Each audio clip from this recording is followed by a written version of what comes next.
Welcome to my Hilton Resort Barbados room tour. So here I am accessing and going into my room. First we have a nice sized wardrobe with ample hangers, an iron ironing board, luggage rack, a safe and some drawers and storage.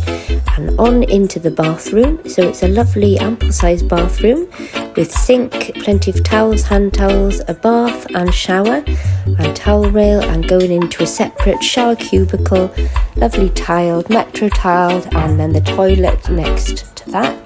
Coming back out, we have a tea and coffee area, a large fridge to keep drinks in, and we have all the tea and coffee facilities. And then spinning round, we can see the large double bed with bedside tables and some bedside lamps, nice artwork, clean fresh sheets, and a seating in the corner there with television, more drawers, a desk area, a seat with like a footstool, and then outside onto the balcony. So it was night time when I got here.